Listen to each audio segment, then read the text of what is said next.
मुख्यमंत्री योगी आदित्यनाथ इस वक्त प्रतापगढ़ में मौजूद हैं, जहां वो एक सभा को संबोधित कर रहे हैं और सीधा रुख करेंगे प्रतापगढ़ का। यहां के रणबांकुरों ने विदेशी हुकूमत की जड़ों को उखाड़ने का काम किया था और भारत की संविधान सभा के सदस्य के रूप में पंडित मुनीश्वर दत्त उपाध्याय जी ने, मध्य प्रदेश के पूर्व मुख्यमंत्री बाबूलाल गौर जी ने और सुप्रसिद्ध साहित्यकार हरिवंश राय बच्चन जी की भी ये भूमि है, पावन जन्म भूमि कही जाती है प्रतापगढ़। इतनी समृद्ध परंपरा के साथ जुड़ करके आज का हमारा प्रतापगढ़ आंवले की औषधीय मिठास को लेकर के दुनिया के अंदर अपनी आभा को बिखेर रही है, तो साथ ही साथ आपके द्वारा चुने गए हमारे विधायक श्री राजेंद्र मौर्य जी की रसमलाई की मिठाई भी हम सबको कभी कभी खाने का अवसर प्राप्त होता है। बहनों और भाइयों, समाज स्वावलंबन के पथ पर अग्रसर हो जाए तो इससे बढ़कर के बात दूसरी नहीं होती है, और प्रतापगढ़ स्वावलंबन का उदाहरण है। हम लोगों ने वन डिस्ट्रिक्ट वन प्रोडक्ट 2018 में प्रारंभ किया, लेकिन प्रतापगढ़ ने अपनी प्रतिभा का परिचय पहले से दिया, और इसीलिए मैंने कहा ना कि लोग बाद में समझते हैं, प्रतापगढ़ पहले ही स्वतः समझ जाता है। प्रतापगढ़ ने आंवले को, यहां के अन्नदाता किसानों ने, यहां के बागवानों ने, यहां के पूर्वजों ने आंवले का उत्पादन पहले ही करके ऐसा फल दिया जो अमृत फल होता है। यानी अमृत फल जो भी खाएगा, किसी भी उम्र का व्यक्ति होगा, कच्चा खाएगा, चटनी खाएगा, मुरब्बा खाएगा, या फिर उसका अचार खाएगा, या फिर उसके बनने वाले जो भी उत्पाद खाएगा, वो नुकसान नहीं करेगा। और यही तो प्रतापगढ़ की विशेषता है। और इसीलिए मुझे जब भी अवसर मिलता है, मैं प्रतापगढ़ आने का मुझे मौका मिलता है तो मैं जरूर आता हूं, और मुझे यहां की समृद्धि को देख करके अच्छा लगता है।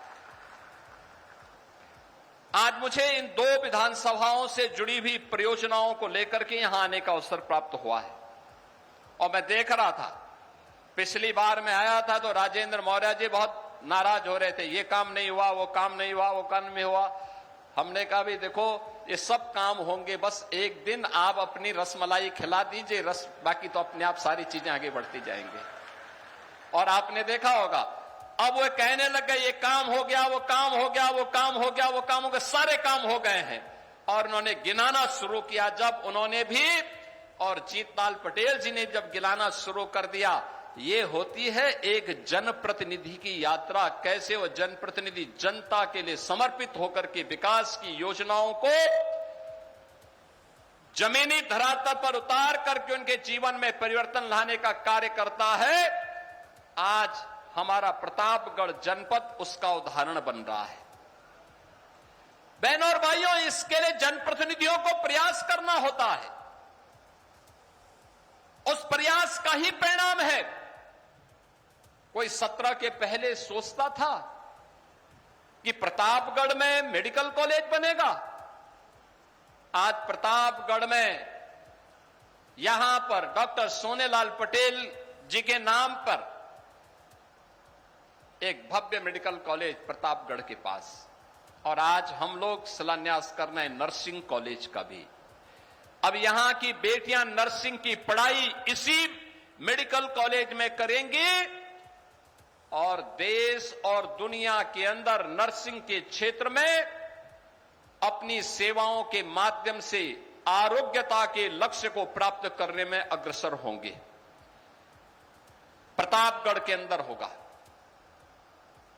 मां बेला भवानी के मंदिर के सुंदरीकरण का कार्य हो, या चंद्रिका देवी मंदिर के, जगत गुरु करपात्री जी महाराज से जुड़े हुए स्थल के बारे में किए जाने वाले कार्यों को आगे बढ़ाने का हो, या कनेक्टिविटी के लिए प्रतापगढ़ को बेहतर अवसर उपलब्ध करवाना, या फिर गंगा एक्सप्रेसवे के माध्यम से प्रतापगढ़ की दूरी को प्रयागराज के साथ साथ पश्चिमी उत्तर प्रदेश से और कम कर देना, आज ये प्रतापगढ़ के अंदर दिखाई दे रहा है।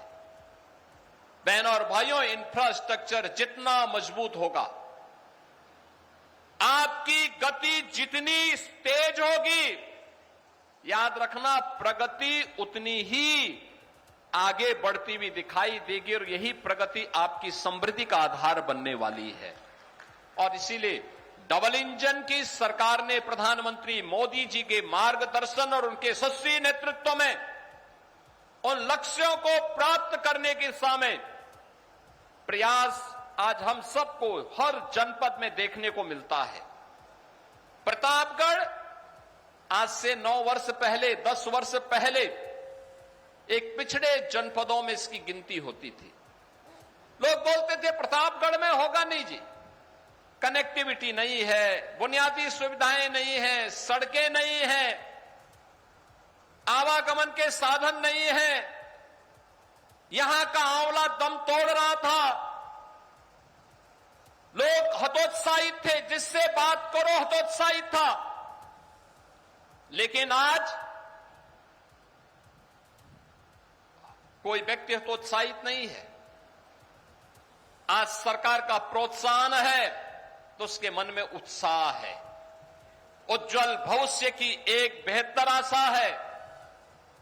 बहनों और भाइयों, इसी प्रोत्साहन का तो भाव था 17 के पहले, इसी प्रोत्साहन का भाव था 2014 के पहले इस देश में, इसी प्रोत्साहन का भाव था 2017 के पहले इस प्रदेश में। परिणाम क्या था? गरीब हताश और निराश था, नौजवान पलायन करता था,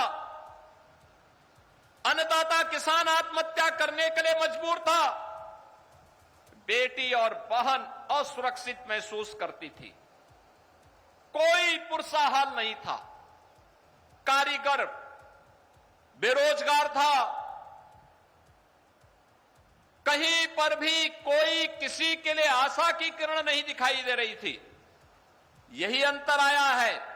पिछली सरकारों ने 1 डिस्ट्रिक्ट 1 माफिया दिया, हमने 1 डिस्ट्रिक्ट 1 मेडिकल कॉलेज दिया है और 1 डिस्ट्रिक्ट 1 प्रोडक्ट देकर के आपकी परंपरागत उद्यम की ब्रांडिंग की है, उसको मार्केट के साथ जोड़ने का काम किया है, उसको पैकेजिंग के साथ जोड़ने का कार्य किया है और उसे दुनिया के बाजार में पहुंचा करके अपने कारीगरों को, हस्तशिल्पियों को, अन्नदाता किसानों को ज्यादा दाम मिले, आज इसके लिए कार्य प्रारंभ हुआ है। बहनों और भाइयों, उनकी मानसिकता माफिया राज पर विश्वास करने की थी तो माफिया पालते थे, गरीब की सुनवाई नहीं होती थी, किसान की सुनवाई नहीं होती थी, युवा के लिए नौकरी और रोजगार नदारद था, बहन और बेटी असुरक्षित थी, व्यापारी असुरक्षित था। आज गरीब को योजनाओं का लाभ मिल रहा है, बिना भेदभाव के मिल रहा है। हमने कभी ये नहीं देखा कि चेहरा देख करके नहीं दिया योजना का लाभ। हमने ये नहीं कहा कि ये हमारा वोट है तो हम इसको देंगे, ये नहीं है तो नहीं देंगे। हमने तो एक ही बात कही जो मोदी जी ने 2014 में कही थी कि सबका साथ सबके विकास का, योजना का लाभ सबको देंगे, बिना भेदभाव के देंगे। 15 करोड़ गरीबों के लिए फ्री में राशन की सुविधा का लाभ, 10 करोड़ लोगों को यूपी के अंदर आयुष्मान भारत में 5 लाख रुपए की स्वास्थ्य कवर उपलब्ध करवाया जा रहा है। 70 वर्ष के हर एक व्यक्ति को, जितने भी वृद्धजन हैं, वरिष्ठ नागरिक हैं, उन्हें फ्री में 5 लाख रुपए की प्रतिवर्ष स्वास्थ्य सुविधा का लाभ उपलब्ध करवाया जा रहा है। हर गवर्नमेंट मेडिकल कॉलेज में, डिस्ट्रिक्ट हॉस्पिटल में फ्री में उपचार की व्यवस्था है। और मंच पर बैठे हुए जनप्रतिनिधि और महानुभाव कोई पत्र देते हैं कि फलाना व्यक्ति बीमार है, उपचार नहीं करा पा रहा है, या कोई गरीब मेरे पास पत्र भेज देता है कि उपचार नहीं करा पा रहा हूं, मुख्यमंत्री राहत कोष से बिना किसी सिफारिश के, बिना कुछ देर किए हुए मैं तत्काल उसको पैसा उपलब्ध कराता हूं। जाओ पैसा से उपचार कराओ। यही सुनवाई 2017 के पहले इस राज्य में नहीं थी। उज्ज्वला योजना में हर गरीब के लिए फ्री में रसोई गैस के सिलेंडर, हर गरीब को आवास की सुविधा का लाभ, प्रधानमंत्री आवास योजना, मुख्यमंत्री आवास योजना, 65 लाख गरीबों को हमने प्रदेश में फ्री में एक आवास उपलब्ध करवाया है। हर गरीब के घर में शौचालय उपलब्ध करवाया है। इस सुविधा का लाभ इसलिए जिससे गरीब का जीवन स्तर उठे, उसके जीवन में भी खुशहाली आए, उसके बच्चे भी सम्मानजनक ढंग से आगे बढ़ के इस प्रदेश की समृद्धि के माध्यम से भारत की प्रगति के मार्ग को प्रशस्त कर सके। इसलिए एक कार्यक्रम आगे बढ़ रहे हैं, नौजवान को नौकरी। आज मुझे अच्छा लगता है जब मैं नियुक्ति पत्र वितरित करता हूं तो प्रतापगढ़ के नौजवान को भी नियुक्ति पत्र प्राप्त होता है। 2017 के पहले एक सपना था।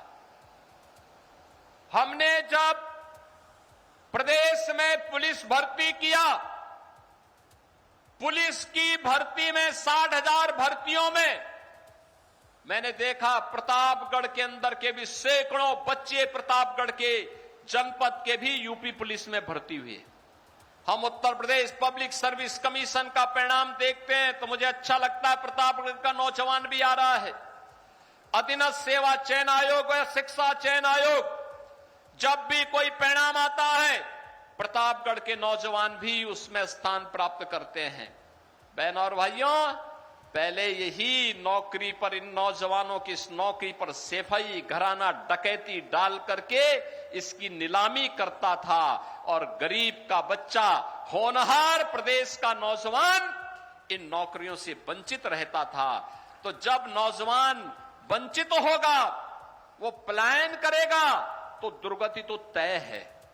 और इसीलिए तो उत्तर प्रदेश बीमारू हुआ था, इसीलिए पहचान का संकट खड़ा हुआ था। ये वही प्रदेश है। हमने ये डबल इंजन की भाजपा सरकार ने, एनडीए सरकार ने कोई अलग से नहीं किया।